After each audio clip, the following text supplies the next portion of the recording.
Olá, seja bem-vindo ao Band Entrevista. Olha, a gente ainda está em fevereiro e apesar de todas as campanhas, todos os programas de assistência e ação da polícia e da justiça, a estatística da violência contra a mulher no primeiro mês do ano é de arrepiar.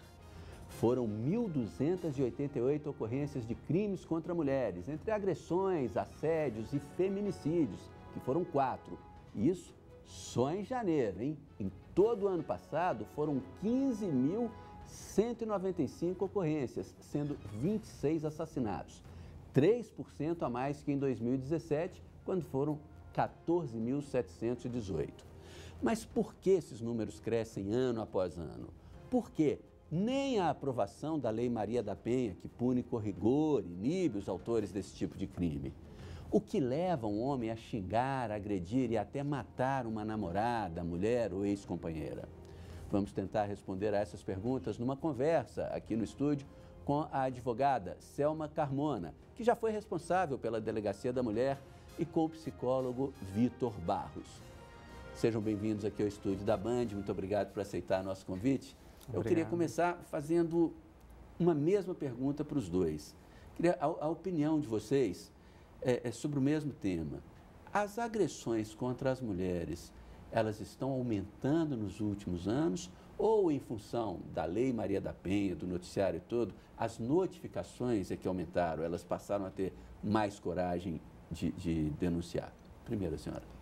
Eu acho que pode ser esses dois aspectos. Primeiro, se vê uma visibilidade dessas notificações. A gente não tem como quantificar que antes do advento da Maria da Penha, antes de 2006, tivesse um número maior, porque elas eram desconhecidas, né? Haviam mulheres agredidas, sim. As condutas eram totalmente diferentes, tanto na fase do inquérito policial, na fase da polícia, quanto do judiciário, e talvez por as mulheres agora perceberem que estão sendo mais acolhidas, que estão tendo acolhidas tanto na fase da polícia quanto na fase do judiciário, elas estão entendendo que podem procurar e ter esse acolhimento maior. Então, há uma busca maior. Pois é, acabou aquele medo que existia antigamente de chegar na polícia e ser até maltratada pelos próprios policiais, né? Ser menoscabada ali, naquele sentido. Ainda existe o medo ali, ainda existe em muitas mulheres em não procurar a polícia, né? Esse medo está minimizando só, mas muitas delas não procuram até hoje. Mas eu acho que isso seria uma das razões de que se percebe esse crescimento, talvez a própria instalação quase completa das políticas públicas da Lei Maria da Penha, que vem cada vez mais andando de uma forma mais célere. O senhor concorda com ela que aumentaram as notificações ou podem ter aumentado realmente os casos de agressão? Bem, concordo com a doutora Selma, que é um misto dos dois.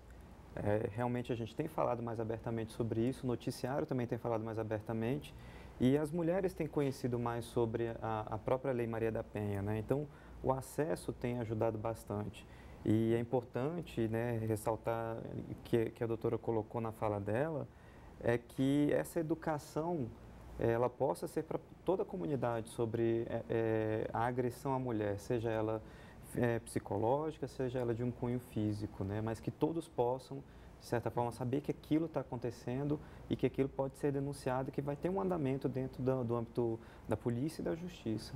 Um negócio que me deixa curioso é o seguinte, a gente aqui na Band trabalha com informação e dia após dia a gente tem informação, a gente dá informação de agressão contra a mulher e da punição que o agressor acaba sofrendo, né?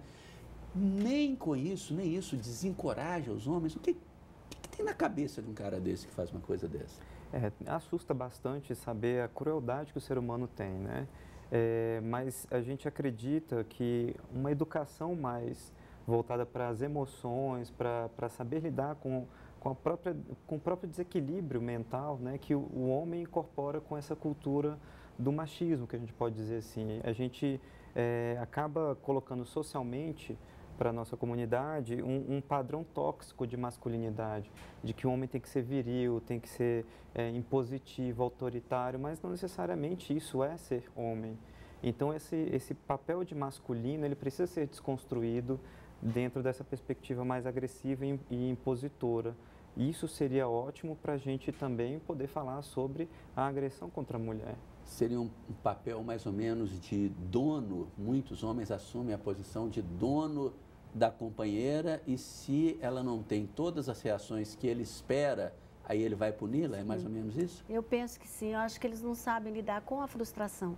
Então a mulher, ao longo do tempo, ela agora está mais empoderada, ela está trabalhando, ela alcança o mercado de trabalho muitas vezes com mais êxito do que os homens e o homem não tem acompanhado. Com remuneração melhor? Sim, percebendo vencimentos muito maiores e uma posição até mais elevada no âmbito social. E os homens não acompanharam isso. Eles lidarem com o não, eu não quero mais você, não, eu não quero mais esse relacionamento, para o homem está sendo muito difícil. E aí eles partem para uma questão doente e os relacionamentos estão muito adoecidos, tanto na esfera de namoro, quanto na esfera de relacionamento, ou de união estável, ou enfim, de casamento. Pois é, aí, mas no namoro, que normalmente são os mais jovens, vamos dizer assim, eles então os mais jovens, eles estão assimilando comportamentos antigos, é isso? Porque eles, em tese, já nasceram num mundo diferente, com a mulher empoderada, com a mulher, às vezes, ganhando mais que o homem dentro de casa. Sim, eles estão aprendendo, né, o que as gerações anteriores não conseguiram ainda elaborar. Esse é o papel justamente de uma política pública, de uma lei, como a doutora está colocando aqui, de inserir essa nova informação para essa nova geração, de que, enfim, você está altamente digitalizado, tem acesso ao conteúdo muito fácil, né?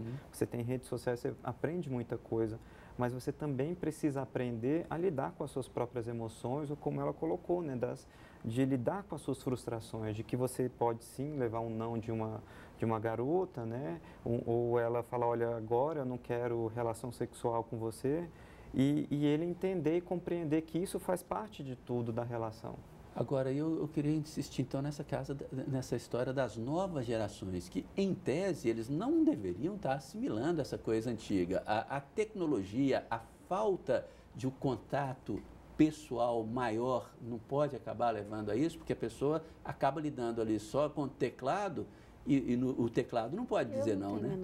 Eu não tenho a menor dúvida que isso aconteça. Eu acho também que por a mulher ir para o campo de trabalho, o homem ir para o campo de trabalho, essa criança, esse jovem também, de certa forma, está sendo refletido não saber lidar com a frustração, há uma compensação, não, você fica a semana inteira sem ver o filho, você compensa em ser mais benéfico com aquele filho, não sabendo dar um freio, não sabendo fazer imposições, e ele não sabendo lidar com frustrações intrafamiliar, ele não vai, consequentemente, lidar com uma frustração lá fora.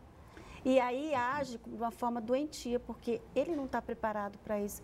Eu acho que a sociedade realmente vem adoecendo e precisa de um tratamento que seja com a família, né? Mesmo que os pais sejam separados, não tem problema algum, né? Eu estou falando com a família mesmo, núcleo familiar e, posteriormente, com a escola. Agora, vocês já deixaram claro que muita gente ainda tem medo, muita mulher ainda tem medo de denunciar. Sob o ponto de vista até jurídico, o que deve ser dito a elas para que elas ganhem coragem de denunciar? A senhora não responde agora não, tá? A gente fala no próximo bloco. A gente vai fazer um breve intervalo, tá? É bem rapidinho, sai daí não que a gente volta já já.